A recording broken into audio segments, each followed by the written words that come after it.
जय श्री राधा, जय श्री कृष्ण, जय श्री राम। आइए अब हम लोग भक्ति मार्ग प्राप्ति का अष्टम भाग श्रवण करें। देखिए, जब तक हम भक्ति मार्ग को प्राप्त नहीं करेंगे तब तक हम लोगों को जीवन बेकार में चला जाएगा।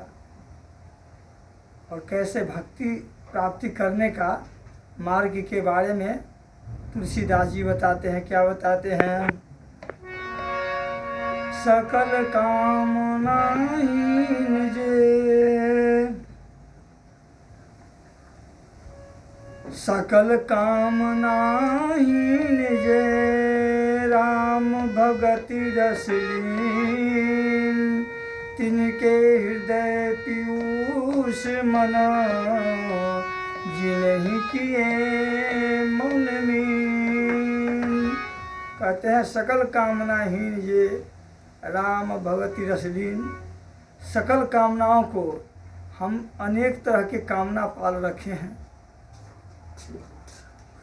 और हम कामना में गोते लगा रहे हैं। आज यह करेंगे, कल यह करेंगे और दुर्व्यसन के ही प्राप्ति में हम लगे हुए हैं। कामना जो है, संसारिक कामना, वह भक्ति मार्ग को सफल नहीं होने देगा।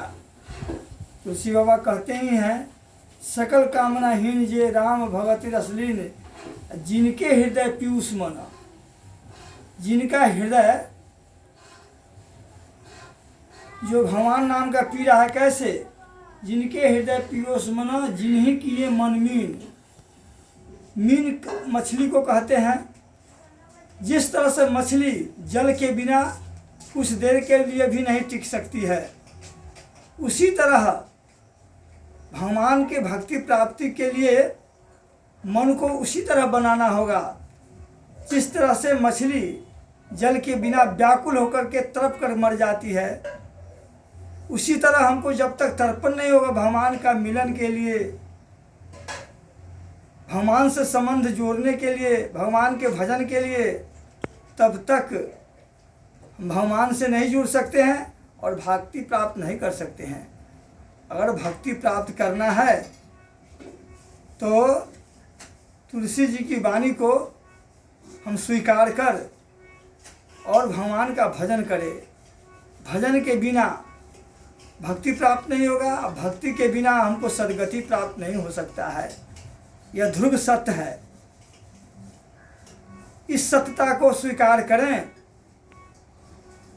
क्योंकि यह जीवन क्षणभंगुर जीवन है। कब है कब नहीं रहेंगे। इस संसार को छोड़ के चला जाना है और इस सांसारिक वस्तुओं में ही आनंद लेते लेते अगर हम चले जाते हैं तो प्राप्त कुछ नहीं होता है। और नरक के द्वार अवश्य प्राप्ति होता है। नरक के द्वार में इतना बड़ा कष्ट है, इतना बड़ा कष्ट है।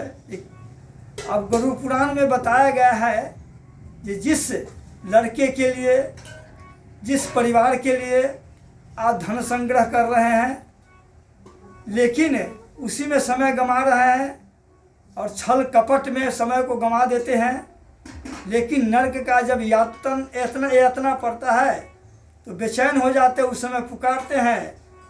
जब एक एक नरक का बड़ी भारी कष्ट है। रुधिर बिष्टा पीप से भरा हुआ गड्ढा में धकेल दिया जाता है। ये तुमने क्या अर्जन किया और भगवान का प्राप्ति नहीं किया, अब इसी में रहो। उस समय ये तो भोग के लिए ही शरीर मिलता है, भोगने के लिए। और जीवात्मा तो रहता ही है, इस शरीर से तो छूटा हुआ रहता है। और जीवात्मा जो है वो मरता नहीं है। कष्ट भारी भारी कष्ट भोगना पड़ता है। उसमें त्राहि त्राहि करता है, हे पुत्र, हे पत्नी, सबको पुकारता है, परिवार को पुकारता है। अब हम पर कृपा कर हम इससे, इस नरक से उबारो, और तड़पता रहता है। लेकिन वहाँ कोई नहीं बचा सकता है, अपने कर्म के अनुसार फल भोगना ही पड़ता है। इसलिए हम इस कष्ट को, नरक का कष्ट को सहन करने का याद कर और भगवान के प्रति ध्यान दें, क्योंकि बिना हरि भजन के हम इस आवागमन से नहीं छूट सकते हैं और नरक के द्वार जाना पड़ेगा। इसलिए आइए हम भक्ति मार्ग को, भगवान का भजन करते हुए भक्ति मार्ग को प्राप्ति को करें।